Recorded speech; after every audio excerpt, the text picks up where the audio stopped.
Let me tell you something about desire that most people spend years misunderstanding. Genuine desire, the real kind, not the surface kind, does not announce itself loudly. It does not arrive with a clear label and a straightforward declaration. It builds quietly, underneath ordinary interaction, and expresses itself through behavioral patterns so consistent and so specific that once you know how to read them, they become impossible to miss. And here is what makes this genuinely important. Most men are waiting for a verbal confirmation that, in the natural language of female desire, almost never comes first. They are waiting for words when the entire conversation has already been happening in behavior, in attention. In the specific, repeated, unmistakable ways a woman acts when someone has genuinely captured not just her interest, but her desire. Today we decode 5 of those ways. Clearly, honestly, and with the psychological depth they deserve. Here is the specific uncertainty that brings a lot of men to a video like this. You feel something between you and her, not vaguely, specifically.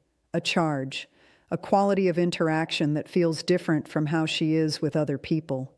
A pull that you sense is mutual but cannot confirm. And you don't know whether to trust what you're feeling or whether you're reading something into behavior that has a simpler explanation. That uncertainty is genuinely uncomfortable. It keeps you hesitating when the moment might be asking for something more. It keeps you second-guessing signals that were real. It keeps you living in your head instead of in the actual connection happening right in front of you. What you need is not more hope. You need more clarity. A genuine, psychologically grounded framework for understanding what female desire actually looks like when it's present, so that you can stop guessing and start seeing accurately. That is exactly what the next several minutes are going to give you. Before we get to the 5 signs, we need to establish something foundational, because confusing interest with desire is one of the most common and costly mistakes men make in reading female behavior. Interest is relatively accessible. It is what most people extend to most people they find pleasant or engaging. It is warm, but it is not directional.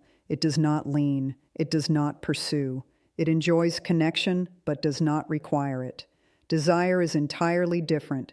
Desire has a pull to it, a momentum, a quality of movement toward closeness, toward contact, toward more of the specific person who triggered it. Desire produces behaviors that interest never does. The unprompted reach out, the heightened attention, the physical orientation that happens below conscious management. The 5 signs we're covering today are not signs of interest. They are signs of desire specifically, of something that has moved past pleasant and become genuinely wanting. Generic interest enjoys group connection. Desire creates deliberate circumstances to be alone with a specific person. When a woman genuinely desires someone, her behavior begins to reflect a specific psychological need, the need for unmediated access, for time that isn't shared, isn't diluted by other people's presence, isn't subject to the social management that groups require. She wants the version of you that only emerges when it's just the 2 of you.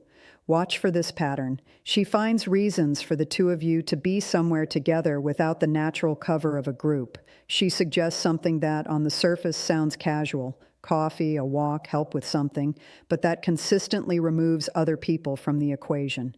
These manufactured opportunities are not accidental. Creating private time with someone requires intention. And intention, directed specifically and repeatedly toward you, is desire making practical arrangements. There is a quality of attention that desire produces that ordinary interest simply cannot replicate. And it shows up physically in ways her conscious mind is not managing. When a woman desires someone, her body orients toward them completely, not politely, completely. Her phone loses relevance when you're speaking. Her eyes find yours and stay there longer than conversation requires. Her body faces you fully, even in environments where there are other things competing for her attention. More specifically, watch what she does when something funny happens in a group. Research on social bonding documents that people instinctively look toward whoever matters most to them in a moment of genuine laughter. That reflexive glance toward you in the moment of delight is the body casting an involuntary vote about where its primary attachment has formed. You cannot manufacture that glance. It happens before the decision to make it. This sign separates desire from attraction more clearly than almost anything else, and it is the one most consistently overlooked. When a woman genuinely desires someone, she becomes invested in how he feels. Not just what he thinks, not just what he says. How he is doing underneath the surface. Whether something is weighing on him. Whether he is genuinely okay or just performing okay. She asks follow-up questions about things you mentioned days ago. She notices when your energy is different without you having said anything. She checks in not because conversation requires it, but because your emotional state has become something she actively cares about. This attunement, this investment in the interior experience of another person, is one of the defining behavioral signatures of genuine desire. We do not track the emotional states of people we feel nothing significant for. We track the states of people whose well-being has begun to matter to us in a way that operates below conscious decision. When she is monitoring how you feel, her heart is already significantly invested in you. Vulnerability is not distributed evenly. We reserve our genuine exposure, our real fears, our unresolved struggles, the parts of ourselves that aren't curated for public presentation, for people whose reception of those things matters to us deeply. When a woman begins sharing her actual interior life with you, not the socially acceptable version, but the real one, she is making a decision at some level that you are worth the risk of being known. That what you think of her real self matters enough to make the exposure worth attempting. This might look like telling you about a fear she doesn't discuss openly, sharing a chapter of her past that she is selective about, admitting to wanting something she feels slightly vulnerable about wanting, showing you the version of herself that exists underneath the competence and composure she presents to the world. Attachment theory identifies this kind of selective vulnerability as one of the primary mechanisms through which deep desire develops and deepens. She is not just sharing information. She is testing whether the person she desires can hold what she is actually made of.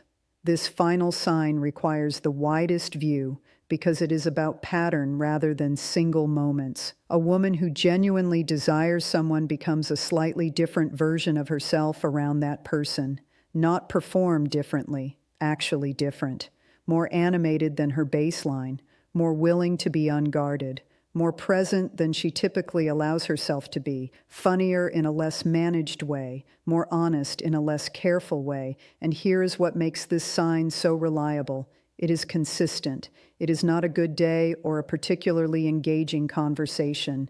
It is the repeatable, predictable shift in her energy and behavior that happens specifically in your presence, and that her behavior with other people does not replicate.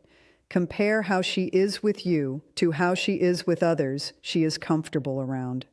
If the difference is qualitative, if there is a specific aliveness in how she shows up with you that doesn't appear elsewhere, that difference is not coincidence. It is her desire producing a version of herself that only you seem to bring out. And that version, more open, more present, more genuinely herself than she usually allows, is her showing you, in the most honest way available, that you are someone she genuinely, specifically, deeply wants. Here is what I want you to hold from everything we covered today. These 5 signs are not a checklist to run through mechanically or a code to crack strategically.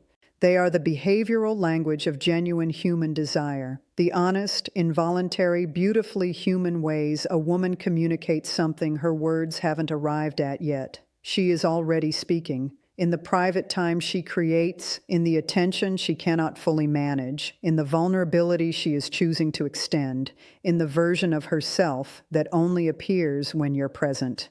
Your job is not to decode her. Your job is to become present enough, emotionally fluent enough, to receive what is being genuinely offered, and then to meet it with the same honesty, the same presence, the same courage to acknowledge that something real is happening between you. Because the saddest version of this story is not rejection. It is two people who both felt something genuine and real, and neither one was brave enough or aware enough to acknowledge it before the moment passed. You have the awareness now. The bravery is yours to choose. If today gave you clarity you've been looking for, subscribe. Every week we go this deep into attraction, psychology, and what genuine human desire actually looks and feels like when it's present. I'll see you in the next one. The signals are already there. Now you know how to see them.